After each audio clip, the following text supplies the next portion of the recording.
নমস্কার বন্ধুরা, কেমন আছেন সবাই? রেনবো কিচেনে আপনাদের সকলকে স্বাগত জানাই। আজকে আমি আপনাদের সাথে শেয়ার করব একটি দুর্দান্ত স্বাদের রেসিপি, নিরামিষ ছোলা কচুর আলু দিয়ে তরকারি। বাই দ্য ওয়ে, আমি মীরা, আপনারা দেখছেন রেনবো কিচেন। দেখুন, আমি ছোলা কচুর অর্ধেকটা নিয়ে নিয়েছি। কচুটা আমি ভালো করে ছুলে কেটে নেব। আমার রেসিপিটি যদি আপনাদের ভালো লাগে তাহলে লাইক, কমেন্ট, শেয়ার করবেন। আর নতুন বন্ধুদের বলছি, প্লিজ সাবস্ক্রাইব করে আমার পাশে থাকবেন। পাশের বেল আইকনটি ক্লিক করে অল বোতামটি প্রেস করে দেবেন, তাহলে সমস্ত ভিডিও নোটিফিকেশন আপনাদের কাছে পৌঁছে যাবে সবার আগে। আর পুরনো বন্ধুদের অনেক অনেক ধন্যবাদ আমার পাশে থাকার জন্য। আমি ছোলা কচুটা ভালো করে কেটে নিয়েছি, আর আলু ডুমো ডুমো করে কেটে ধুয়ে রেখেছি। এবার আমি কড়াইতে সর্ষের তেল দিয়ে আলুগুলো ভালো করে ভেজে নেব। আর এই ছোলা কচুতে কিন্তু একটু গলা ধরে না, খুবই ভালো কচু। এই কচুটা তার জন্য আমি সেদ্ধ করব না, একটু ভাপিয়ে ফেলবো না, আমি একবারে ভেজেই রান্না করব। খুবই সিম্পল কিন্তু অসাধারণ খেতে।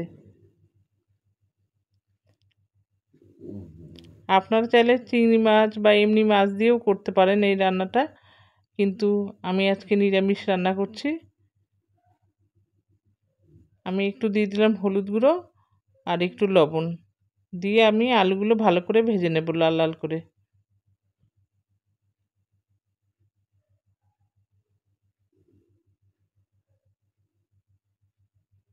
আলুগুলো ভাজা হয়ে গেছে, এবার আমি তুলে নেব।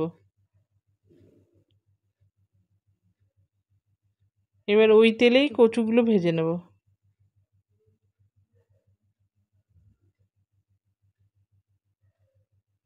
একটু লবণ দিয়ে দিলাম।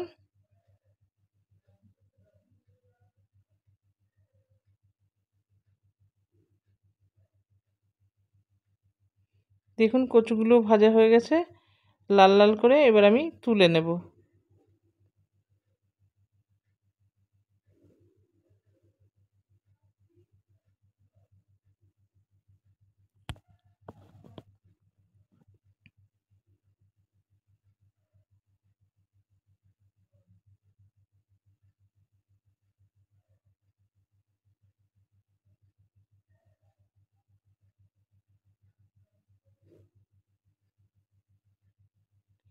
এবার আমি ফোড়নে দিয়ে দিলাম একটা শুকনো লঙ্কা, তেজপাতা আর জিরে। ফোড়নটা থেকে ভালো সুগন্ধ বেরোলে আমি দিয়ে দেবো আদা কাঁচা লঙ্কার পেস্ট।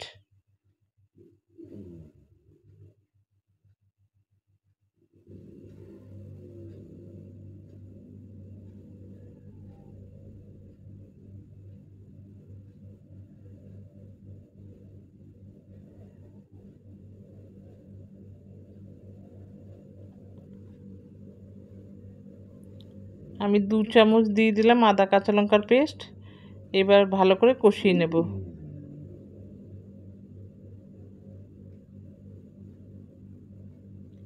এবার দেব হলুদ গুঁড়ো, জিরে গুঁড়ো,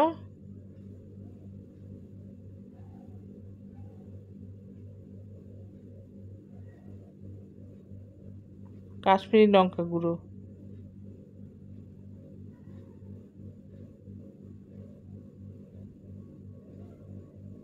স্বাদ মতো লবণ। একটু জল দিয়ে ভালো করে কষিয়ে নেব।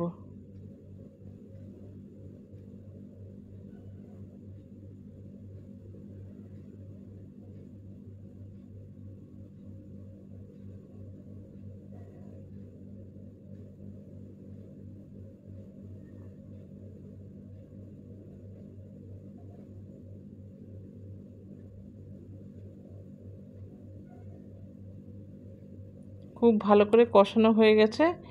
এবার আমি আলু আর কচু ভেজে রেখেছিলাম, সেইগুলো দিয়ে মশলার সঙ্গে ভালো মতো কষিয়ে নেব।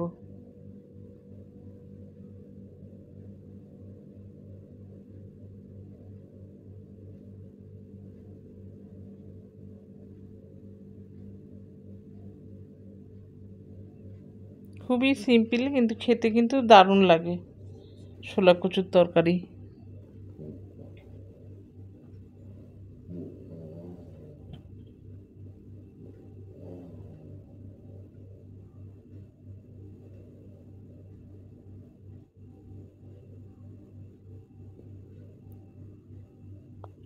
খুব ভালো করে কষানো হয়ে গেছে। এবার আমি প্রয়োজন মতো জল দিয়ে দেবো।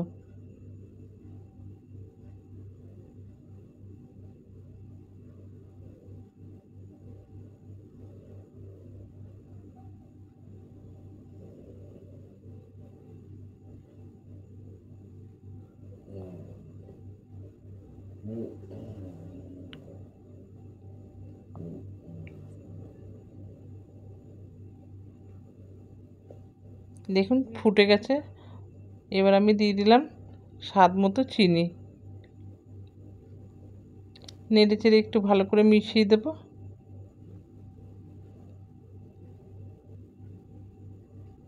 রান্নাটা আমার হয়ে গেছে। এবার আমি সার্ভ করে নেব। দেখুন সার্ভ করে নিয়েছি। আবার দেখা হবে পরবর্তী ভিডিওতে। সুস্থ থাকবেন, ভালো থাকবেন। ধন্যবাদ।